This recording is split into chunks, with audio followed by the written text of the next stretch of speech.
to grow anymore. That we don't need, we've got the complete knowledge. And Jesus told Philip, follow me. In other words, Philip, there's things that you need to still know. There's things that you still need to grow in. There's things about me that you need a perspective change on who I am. But guess what? Jesus still could use Philip where he was at. And he can use you where you're at. When my kids were in preschool,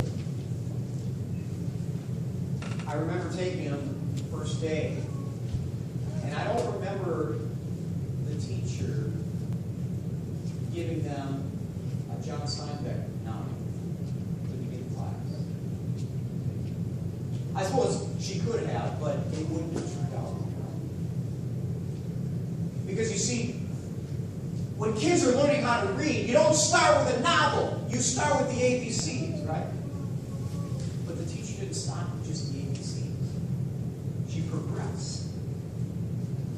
She began to talk about how the letters make sounds, and vowels, and consonants. And then all of a sudden, there was a little bit of putting those words together, and Dick, and Jane, and Spot. And then it progressed further. And there were little stories, lots of pictures, but little stories. And then there were bigger stories. And then finally, it was bigger books and bigger books until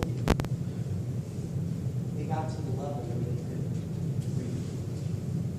But it was all a progression. Here's the cool thing. The preschool teacher didn't say to the kids, you know what, you can't read. I have no use for you. Leave. She took them where they were at and progressed them. Jesus took Philip where he was at and progressed him. And Jesus desires to use you where you're at, but to progress you, not to leave you with inadequate knowledge, but to grow you in your faith and grow you in your spirituality. Because we're always growing. In fact, the book of Hebrews says that very thing.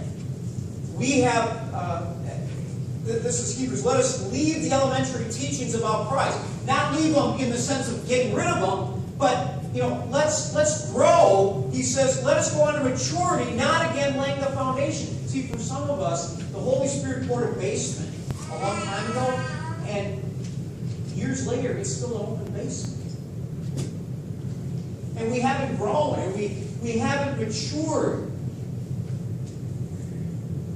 Let me ask you a question. What is your Philip plan? In other words, what is your plan to grow in your faith? To progress, even as you follow